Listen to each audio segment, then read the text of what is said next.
Hello everyone and welcome back to this humble abode of gameplay and memes. Today I return to you once more with another Supreme Commander Forged Alliance Forever replay cast. So since this is my 30th cast, this time around it's going to be something special. Or at least, this is my 30th video where I upload an edited pre-recorded cast as a single video. Yes, and as we've discussed before, every 5th cast I do in this way is going to be special, and this time it is no different. So what's going to happen is we are going to be witnessing a new feature that was very recently introduced to the game. This is 3 versus 3 ranked matchmaking, yes. So before, it was either you play 1v1 matchmaking, 2v2 or 4v4, but this was a highly requested feature, at least from my understanding, and finally it has in fact been added to the main client. The main client is of course being Forged Alliance Forever. So I'm not actually exactly going to be, using 3v3 matchmaking every time I upload a 5th cast, but this time, since it's a new feature, I figured this would in fact be special, and here we are. Just a quick reminder, if you'd like me to cast your game, please by all means send me the replays, join the Discord server and see it there. And if you enjoyed this video, don't forget to like it, subscribe to the channel if you want to see more, and maybe leave a comment down below if you don't want to see more, or if you'd like to change something. With all that out of the way, let's go ahead and start introducing our players, starting as per usual with Team 1 in the purple corner. On the westernmost flank, we're going to be starting this way. First and foremost is going to be Ghost 87. Spooky. At 1100 rank points, playing Cybran in Shrinking Violet, going first land. Further towards the east, in the middle position, is going to be his first ally, Gavroche, at roughly 1000 rank points, playing UEF. In Thalassophobia Blue, and going first land. And the final player for Team 1 is going to be none other than Slow Hands 89. What a relatable name. I mean the Slow Hands part, not the 89 part. Picking an interesting location to construct the land factory, not quite right next to a mass extractor, but also not quite very far, so I'm guessing it was just a convenient placement and he doesn't actually want this factory to interact with the extractor, which is fair enough. Anyway, at 1000 rank points, playing Aeon in Blues Blue, going first land. Moving on to the opposite side of the world, on Team 2, in the red corner. First and foremost, of course, starting from the diametrically opposite location, is going to be Boomstick Juice. At 1100 rank points, playing Seraphim in Fresh and Fragrant Orange, going first land.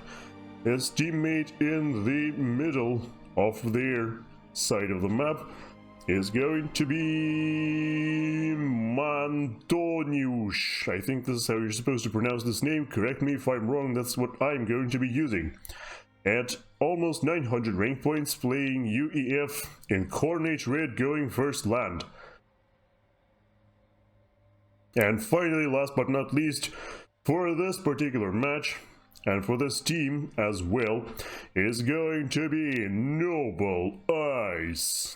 At roughly 1000 rank points, though I'm pretty sure this rounds up to 1100 if this was a lobby game, in Road Rage Red, playing Cybran and also going first land just like everybody else. Anyway, with this out of the way, let's go check out the map for a second. Yeah, the reason I'm doing this later now is because, there isn't much point to describe the reclaim, because the reclaim cannot be summed up anymore, because the advanced reclaim view mods have been turned off, like I've explained before, but we can just hold Control Shift and at least see the reclaim, and what we see are a few relatively small wreckages. I'm pretty sure those aren't wreckages, excuse me, those are rocks, right. They are, there aren't too many of them. There are also no neutral buildings as well. But on the other hand, there are plenty to compensate for this. There are plenty mass extractors everywhere. You can see there are like clusters, unoccupied clusters of 5 mass extractor spots here and there, as well as some clusters of 4 and 3 as well. I am sure players are going to be rushing as quickly as they can towards those locations, trying to grab them as quickly as possible before their opponents interrupt. So yes, this is yet another map made by the Neroxis Map Generator. But this time around, this is a really weird size. Now, the generator states this is a 20 by 20 map. However, judging by those massive blank spaces on the map that surround the playable area, it looks like it's way smaller. I feel like this map even is too small to be 15 by 15. This is more like 10 by 10. But for some reason, Generator decided to create it as a 20 by 20 map, even though half of it is going to be blank and inaccessible. I'm not sure what was up with that, but I guess since this is matchmaking, the players had no control over the generator and it just decided to kind of screw them over like that, in that they are going to be a little bit closer to each other than they might have hoped. Anyway, so we've got players rolling out their first units here and there. There is a very interesting line of scouts out from Slow Hands.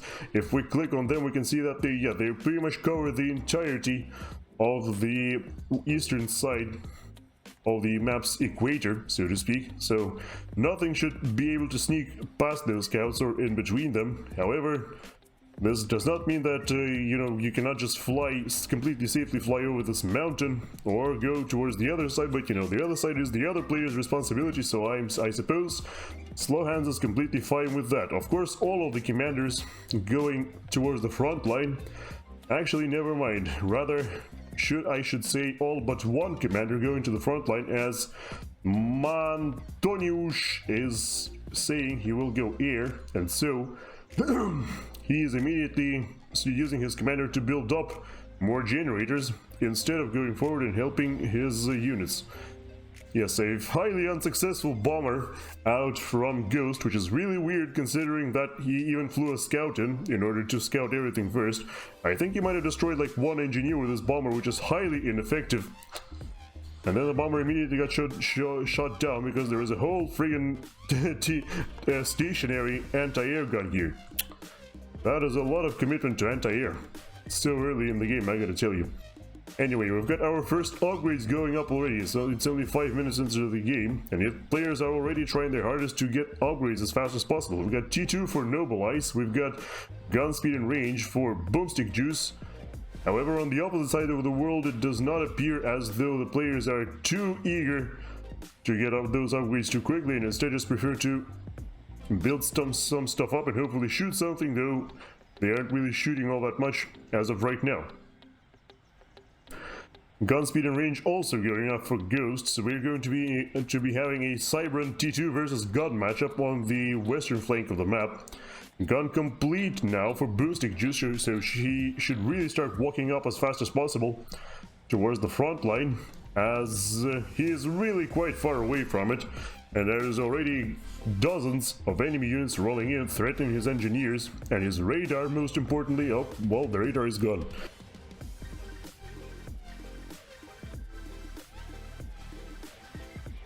Meanwhile, T2 also going up for Gavroche, and as well for Slow Hands, so overall plenty of T2 presence everywhere around here. Interceptors out from Mantoniusz flying around. It should not come as a surprise that he is currently the highest air producing player in the game, right? Suppose the player who produces the most air, as you saw right there with the triangles. However, it's not exactly necessary right now, as it does not appear like anybody else is going too hard in terms of air, so theoretically, if Mantoniusz hurries up and quickly upgrades to T3, he could very easily create a situation where he has complete air superiority because nobody else is going full air, and he is. However, this right here is the dire consequence of such an action. As you can see, the tanks out from Gavroche are mostly managing to sneak through the middle completely unopposed before the Noble Ice's Mantises manage to catch up on them and destroy them. It still does take a while to get there, and some of them even sneak through and threaten T2 Mass Extractor. It would be very interesting if they did manage to destroy it, but with just 2 tanks, I don't think they could have done it fast enough. So they'll just settle for some engineer kills instead. Ah well. Yes, we've already of course got Ghost hitting the front line with his not just gun, but also stealth. That is something we didn't notice before. Well, you probably noticed, but you know, I didn't, so that's the only thing that counts here. Being a little bit too shy for my liking, if I'm honest, with this gun and stealth combo. Well, okay, finally he's going out there and trying to shoot some more stuff. Yeah, as you can see right now, he has very good radar coverage, so he should have no problem at all chasing those away and destroying them, especially considering Noble Eyes cannot see him unless, of course, he walks into the visual range of a scout. That's a different story. An engineer somehow manages to sneak past the commander because it was hidden behind a mountain. Now, once again, both Gavroche and Ghost are mounting a joint attack through the middle, but this time around it seems like Mantoniusz is very much prepared for it and has already produced a whole bunch of his own tanks who are going to put a stop to this attack, at least for now. Some bombers flying overhead as well out from Noble Eyes, which is interesting. I guess he is trying his best to utilize the air advantage that Mantoniusz is steadily creating. Not quite well though, not quite well enough. For some reason, interestingly enough, Ghost is retreating, even though I don't think those mantises could have done much harm towards him, but I guess he was kind of forced to pull back as he saw that a bunch of mantises from Noble Eyes were flanking him. Meanwhile though, on the other side of the world, we've got a much more successful usage of gun comm for Boomstick Juice. You can see right here, chasing away already like 30 tanks, especially considering those are Aurora tanks who are, you know, infamous for their long range, but the commander with the gun upgrade easily outranges them and so can very easily destroy an unexpectedly high amount of them. Also, some incursions have been attempted from the other side by Gavroche as well, but those were in fact dealt with by the pursuing forces of Boomstick Juice as well. So now we've got a T2 land headquarters out from Boomstick Juice on the front line, a very unusual placement if I do say so myself, especially considering that the commander of Slow Hands is lurking somewhere nearby and is probably going to start building up some T2 defenses very soon, which could very easily threaten a swift destruction for this factory. For example, you could have constructed a couple of miasma cannons, and then that would spell serious trouble for the forces of this guy, Boomstick Juice, right? There were some Janus bombers being produced out from Mantoniusz, but I do not see them anywhere, so they must have gotten shot down somewhere, I suppose. However, the other interesting part is that Noble Eyes is now sending his tactical missiles towards the enemy mass extractors. I think he's been moderately successful in actually destroying them. Let's see where his missile launcher is. It's right here. Okay, he's destroyed at least one of those mass extractors. Very nicely done. However, it seems like very soon his opponent Ghost is preparing for a counterattack and might be relatively successful in doing so because of a very large T2 presence in the area. Of course, T2 land both the Rhino tanks as well as missile launchers. Oh, those are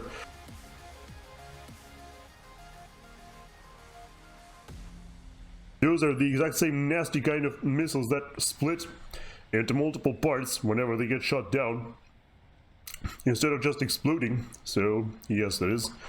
Those missiles are extremely effective at overwhelming the opposing defenses. You will need much more TMD to actually stop them from flying in than you might realize.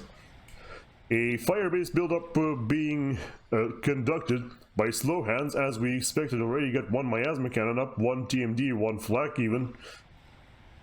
And it is currently targeting something. It's hard to say like this. Alright, it looks like, yeah, it is targeting this forward position. Yes, very dangerous position for your factory headquarters indeed, or your land headquarters.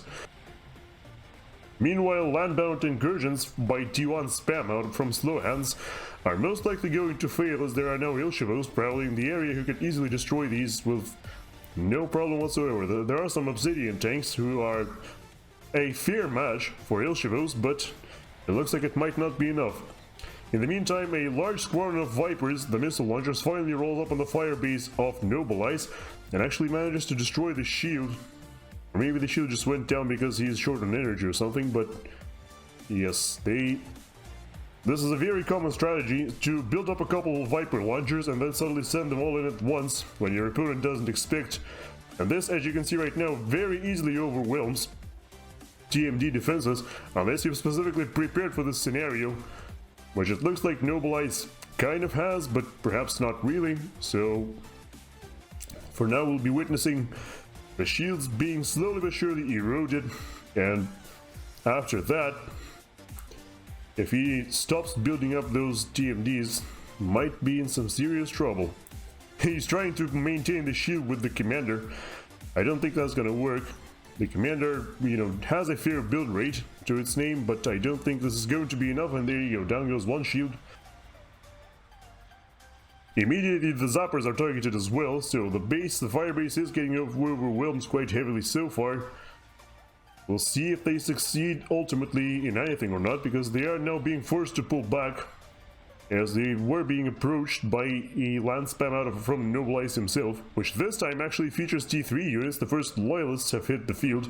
A massive clash happening in the middle, with a huge chunk of Janus bombers flying overhead, destroying a whole bunch of units, but it looks like they were met with flak cannons, and if we know anything about these games, or about this game, Forged Alliance Forever, is that flak cannons are the absolute bane of the existence for T2 Air. And indeed, you can see the Janus bombers have all been destroyed. And now it's T1 and T2 versus T1 and T2 here. You can see the Mungis out from Antoniusz, yes, being met with pillar tanks out from, who's this again, Gavroche, yes. But ultimately both sides just decide to retreat, leaving a massive reclaim field behind. You should probably go and gather some of that stuff. It's definitely very useful. And also a whole bunch of Janus breakages on top of the forward positions of Gavroche. I'm sure he's going to be relatively happy about that, as he's got them at relatively low cost. Meanwhile, a huge fire base has been constructed by Boomstick Juice, but interestingly enough, his T2 factory is gone. I'm not entirely sure. I guess I should have paid closer attention, but it looks like he is building another one in his base. So at least he's got that covered. But now he's built an even more powerful fire base in comparison to Slowhands, who's only working with one shield. Now there are two shields for Boomstick Juice, and they just destroyed all the miasma cannons. We caught that on camera, very proud of that. Now this is really problematic for Slowhands, because even though he started this artillery exchange, he's now very liable to end it very badly for himself, as he's only got one shield left, no more artillery, and also the other shield is in great jeopardy before he gets finished, of course. Alright, finally got the second shield up, so the standoff still continues. We shall get back to you on that one later. Stay tuned. Let's look at the bases of our heroes of today and see exactly what they're working with. A massive Corsair production facility set up here by Ghost. It looks like 4 T2 air factories all producing Corsairs at a really slow pace, but they are producing. It looks like all the Corsairs are being sent to the back, but now I guess he's decided he's accumulated enough of them, and now he's sending them in. Yethilta has been started by Boomstick Juice, so yeah, he definitely rebuilt this T3 headquarters in time. Right, the Corsairs are not attacking, they're just sitting there for now.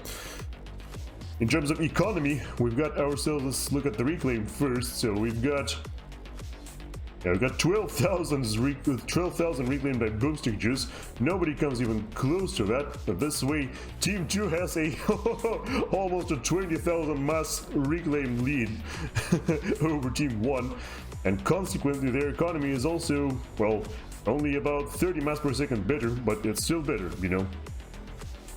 With the majority of the load being carried by, once again, Boomstick Juice, no doubt thanks to this backyard of his, where he's got 6 T3 mass extractors. Now those are T3, right? Yeah.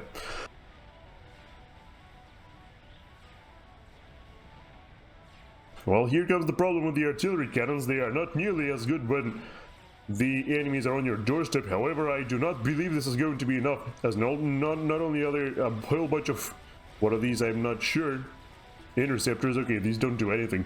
Not only are there a bunch of T2 turrets guarding the position, there is also all of the land spam from Boomstick himself, and yeah, this attack does not end very well. Fun fact, this attack, this type of attack very rarely ends well for the attacker, because yeah, when you're being bombarded by artillery, there's often a much easier solution to just step aside, because the artillery cannot pursue you, you know? Especially on a wide open map like this, you have no reason, well, barely any reason to hold this position, so you could just retreat from it. It's much cheaper than investing all the resources into protecting it. Squadron of Titans here, destroying the T2 and T1 spam out from Mantoniusz, basically for free. Of course, Mantoniusz, you know, is currently managing T3 air. He is a little bit busy at the moment. Meanwhile, though, a Monkey Lord has been finished out for Noble Eyes, so our first experimental in the game seems to be coming out from Team 2. However, it's going to take quite a while before it hits the field, but it might be coming in just in time, as a massive T2 and T3 land push is coming from the joint armies of both Ghost and Gavroche. Of course, both the spams for both of the opposing players are in the area. Postic is saying he's sending the chicken to help, so I'm guessing it means the chicken is already done. However, I do not believe it's needed.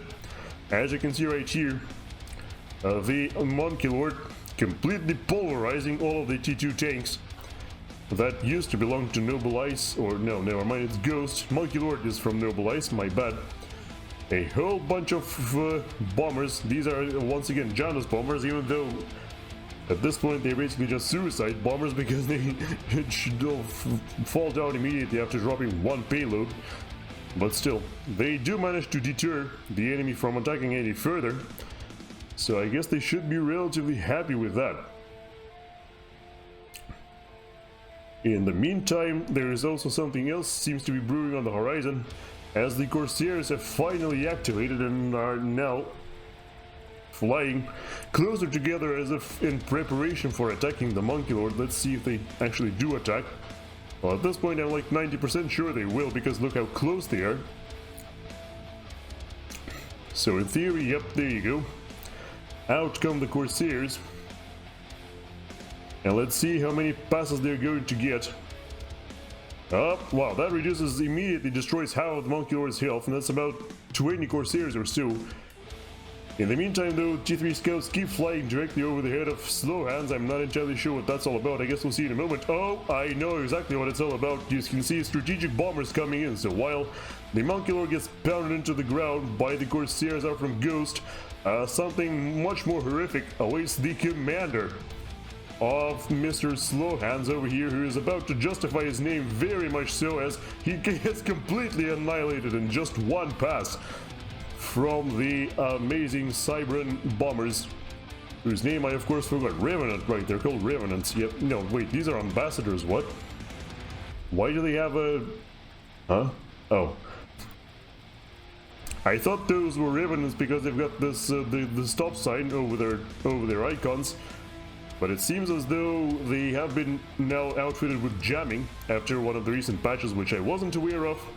But yes, because of this jamming, they are now able to, I guess, create false targets which fool the opposing AD. Can come in quite handy in a pitch. Another small, relatively small attack out from a bunch of bricks by Ghost. This time, however, it's met with so much spam that I don't think so few bricks can actually do anything. The Monkey Lord has been taken down, but it's firmly in the territory of Team 2, so we should not be too sad about it. In the meantime, another large land clash is happening on the eastern side as a whole bunch of Corsairs. So Ghost still keeps producing Corsairs. Corsairs fly in, try to destroy the Edtjuh with the help of all of the Titans and Personals out from Gavroche. And it looks like they are going to succeed. The Edtjuh isn't even trying to run away anywhere, he's just trying to inflict as much damage as possible on the enemy T3 spam before he goes down itself. And it looks like it's about to go down right here, yes indeed. However, another Filter is on the way. As we can see, the artillery pulverizing the remainder of formerly slow hands positions that now belong to Ghost. Yes, the Filter Lightning is damaging the enemy tanks quite heavily, but it looks like Ghost might have realized his error, so now he's retreating with them. But now at this point, the commander of Boomstick Juice is in the area, and would you look at that? He's outfitted with both advanced nano repair system as well as the gun splash upgrade. So gun splash upgrade of course increases the DPS massively. I think his DPS with this gun is about 800 or somewhere between 800 and 1000, and that's just from the actual gun. It's not the overcharge attack. And on top of that, the advanced nano repair system, which of course grants him over 40,000 health. And as he gains veterancy, he's going to become even more deadly and accumulate an even more ridiculous amount of health. Meanwhile, a Monkey Lord attempted to break through from Ghost on the western flank, but was very timely shut down by a combined effort of once again both Mantoniusz and Oblii. Interesting that Mantoniusz still insists on producing land even though he's mostly focused on air. More Corsairs fly in from Ghost, and they do seem to put a sizable dent into the armor of Boomstick Juice's commander. Would you look at that? There's both the Filter and the commander of Boomstick Juice basically just walk hand in hand as they are completely annihilating everything that stands in their way. And with the commander taking most of the damage, the Filter, who is in fact not only much healthier but also does much higher DPS, has completely free reign and just pulverizes anything that tries to get close to the commander. So this is a very nice symbiosis here. You can see some T3 gunships even fly in from somebody, I think it was Gavroche, but to absolutely no avail, as the fighters out from Mantoniusz are still in the area, patrolling and making sure the allied commander is completely safe. And now at this point, Boomstick Juice has over 50 maximum health, and he's regenerating 250 health per second, which if you multiply that by 60 to find out how many he has per minute, I'm pretty sure that adds up to an extremely ridiculous number, which I'm not going to mention because I'm too lazy to count it right now. A joint effort by an Awasa out from Boomstick Juice and a Soul Ripper out from Noble Ice, now completely tearing through the entirety of Team 1's land force. Look at this, look at those two working together. Oh my god, this is so precious. Love is clearly blooming on the battlefield here, although then the Awasa just leaves for, I don't know, greener pastures.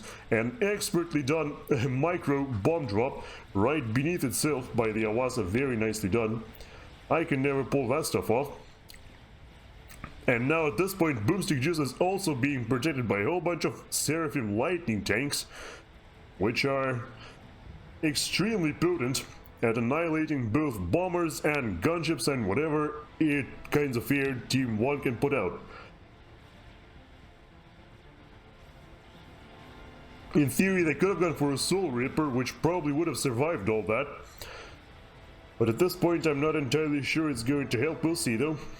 An epic Awasa bomb is about to drop on top of the remaining factories, which used to belong to Slow Hands. Ooh, oh. Excellent damage done. 29,000 mass killed by the Awasa, 30 at this point. It's actually not enough for the Awasa to pay off, I'm pretty sure, but oh well. Let's just say it did all it could. Another squadron of T3 gunships flies in from who's this? Gavroche, yeah, I keep forgetting, sorry. Immediately flies in. Once again, barely reduces the commander to half of its health. But while they're doing all that, they're being annihilated, completely crushed, zapped out of existence by all of these Uyana's Seraphim tanks. Noble Ice asks, what are you doing there, Orange? Why are you doing this? Go back. You're in so much danger. You've taken so much damage. It's insanity. But Orange is like, nah, it'll be fine. And just keeps walking. Just walking and walking and walking. Oh my goodness. Yeah, look how quickly those Corsairs are completely vaporized. Oh my god, I'm pretty sure they would be actually, the wreckage wouldn't even be destroyed on impact, they just take so much damage. Montonius is like, Orange, I have no more ASF, the land is destroying them. But that might not be relevant for much longer, as the filth out from Boomstick Juice actually comes in and attacks the base of Gavroche directly at this point. Oh my god, it's shooting the commander in the back. Run! Why are you standing there for? What? Why was his commander even there? He saw that you felt it coming from a mile away, and now the massive explosion sends him home. Or more like to his ancestors at this point, but yes, you get my idea. The filth of course collapses, but it does so directly on top of the base of Gavroche, which means it's also going to destroy all these Ravager cannons and a whole bunch of SAM launchers and probably even the factory headquarters. Oh my goodness me. That is a lot of damage one Ythiltha has done. Who would have thought? Meanwhile, Boomstick Juice himself just casually walking past the wreckage, the charred remains of his own Awasa, being followed relatively closely by the lightning tanks. I would have liked them to be a little bit even closer to him though. The large artillery shell flies out. What was that? Oh, it must be Seraphim T3 mobile artillery, right? Sorry, Aeon. Yeah, there it is. Just one Serenity for the lulz. Meanwhile, the broadswords are assisted now by Corsairs. You know, they're controlled all by the same person, but look at how quickly those Corsairs are just completely zapped out of existence, like I've already said like 3 times. Snipers now being put out by Ghost, using the remains of Slow Hands' base. Now, snipers could actually prove problematic for Boomstick just because they do outrange his commander. And if you just pump out a couple snipers and keep your distance from the commander, you can easily destroy it. The Harbingers might be a little bit counterproductive though, because they will just die as quickly as everything else. But now he might be in some serious trouble because there is now a Galactic Colossus on the way. So Ghost did in fact manage to salvage the remains of Slowhand's base and start constructing a whole bunch of, planning a whole line here of Galactic Colossi as the first one walks out. And even though at this point Boomstick Juice's commander is protected by even the Soul Ripper as well as a whole bunch of lightning tanks, I don't think anything of that can destroy the Galactic Colossus fast enough. And you can see, yes, exactly, just how quickly the health evaporates once the big boys get into town. Ooh. Down goes Boomstick Juice. For some reason the game says Control K even though it obviously wasn't. We saw what happened. Meanwhile though, a massive attack being prepared on the opposite side of the world by Ghost as well. 4 Monculors, 5 Monculors walking in, destroying everything in their path, accompanied by a whole host of bricks as well. And it doesn't look as though Team 1 might have enough units to repel all of this. You can see 4 Monculors still keep going. The land force, the bricks are getting closer. Those bricks could kill a couple Monculors probably, but not when they're all attacking in unison. However, the Soul Ripper might be able to change that. Let's see. So no, the Monculors aren't being focused though. You know, every Monculord is being attacked by different things, so 2 of them might go down at the same time, but the other 2 are still on the way and are still destroying all these bricks, frying them out of existence. Meanwhile, the opposing bricks are also standing behind and supporting the Monculor. You know, the enemy bricks are taking no damage whatsoever, even though in this instance I'm pretty sure it would have been better for the bricks to be tanking the damage because the DPS from a Monculord is arguably greater. But now it doesn't matter because the ambassadors out from Montonius once again completely vaporized those bricks, and now it's just 1 Monculord left, and it's having to face down a whole host of Ravagers as well. I didn't even notice those Ravagers before, but now you can see that the combined power, all this here, as well as the pack of bricks that Montonius here did manage to build up, sorry, not Montonius, Noble Ice managed to build up, and the Ravagers out from Montonius were able to put a stop to this massive attack by Ghost. You can see, yep, 1, 2, 3, 5 Monculor wreckages, as well as all these bricks. A delicious batch of reclaim that no doubt Team Tube will be very much ecstatic to collect. There is another Monculor coming in. I am not entirely sure what this one is hoping to accomplish. The Soul Ripper is already proven an excellent asset, I mean, to Team 2.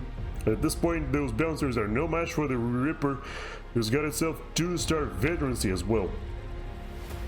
The Monkey Lord, I guess, it was trying to sneak past using its stealth technology. However, I don't think it's going to matter because, yeah, at this point, it looks like it won't matter because the Ripper is on top of his game, and yes, they must have an Omni sensor. Oh no, never mind, they don't, but they still see the other Monkey Lords coming as well, of which there are 2 more. Meanwhile, the forward base of Ghost, which contains a whole bunch of production as well as mass output, as well as energy output, is being targeted by a nuke, and the nuke is going to land as well. Beautiful, glorious explosion from the UEF Stone Ager, leaving no trace of the enemy base whatsoever. There's like barely one factory left standing. Meanwhile, the 2 Monkey Lords, the 2 remaining Monkey Lords from the age that were before, are slowly but surely walking towards the base of Oblii. Let's get a good cinematic shot here as well, because they are relatively close. They are now being bombed, however, not just by ambassadors, but also by Revenant bombers for some reason, or maybe... no, never mind, those are artillery shells from the trebuchets, from Oblii's trebuchets, so 1 Monkey Lord is left standing, but at this point, there is of course no match for this 4-star veteran Soul Ripper. Holy moly, the Soul Ripper really doing the Lord's work here at 66,000 mass destroyed. I'm pretty sure it's paid off like 3-fold at this point, considering how much damage it's also absorbed into its hull. And the Monkey Lord just casually stops moving, lowers its gun, although it seemed as though it was lowered in order to fire. But that was the swan song for Ghost, as he's now completely out of everything and control case out of the game. Oh, what a match indeed. Oh, and by the way, there were also 3 chickens sent by Mantonius that he built using the resources that were left behind by Boomstick Juice. He also had a line of Euthilthas, just like Ghost himself had a line of GCs here, which was never to be completed, but whatever. Anyway, thank you so much for watching this. I hope you enjoyed this cast, because I enjoyed it greatly.